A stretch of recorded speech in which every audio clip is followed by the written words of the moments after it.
கடந்த ஆண்டு பினாங்கு கொந்தார் சட்டமன்ற உறுப்பினரின் சேவை மையத்தில் இருந்து 7,259 ரிங்கெட்டை திருடிய குற்றத்திற்காக துப்புரவு பணியாளருக்கு 11 மாத சிறை தண்டனை விதிக்கப்பட்டுள்ளது. ஜார்ஜ்டவுன் மஜிஸ்ட்ரேட் நீதிமன்றத்தில் இன்று அக்குற்றத்தை ஒப்புக்கொண்ட 47 வயது ஆடவருக்கு நீதிபதி 2,000 ரிங்கெட் அபராதமும் விதித்து தீர்ப்பளித்தார். அபராதத்தை செலுத்த தவறினால் கூடுதலாக 2 மாதங்கள் சிறைவாசம் அனுபவிக்க வேண்டும் என நீதிபதி அறிவித்தார். எனினும் அவர் அபராதத்தை செலுத்தவில்லை என அறியப்படுகிறது. கடந்த டிசம்பர் 27ஆம் தேதி அம்மையத்தில் ஒரு டிராவரில் 7,259 ரிங்கெட் ரொக்கம் வைக்கப்பட்டிருந்த பணம் காணாமல் போனதாக பணியாளர் ஒருவர் முன்னதாக புகார் செய்திருந்தார். மின்சாரம் மற்றும் தண்ணீர் சேவை கட்டணத்திற்காக வைக்கப்பட்டிருந்த பணம் அதுவென நம்பப்படுகிறது.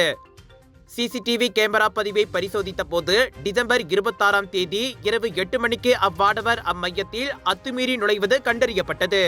சம்பவ இடத்தில் பதிவான கைரேகையும் ஒத்துப்போனதால் கடைசியில் அவர் சிக்கினார். எங்க வீட்ல எல்லாரும் தினமும் காலையில ரெய்னாயூர் வெர்ஜின் கோகனட் ஆயில குடிக்கிறோம். நீங்களும் தினமும் ரெய்னாயூர் வெர்ஜின் கோகனட் ஆயில குடிங்க. எப்பவுமே புத்துணர்ச்சியோட இருங்க. ஒவ்வொரு பொழுதும் ரெய்னாயூருடன் தொடங்குங்கள்.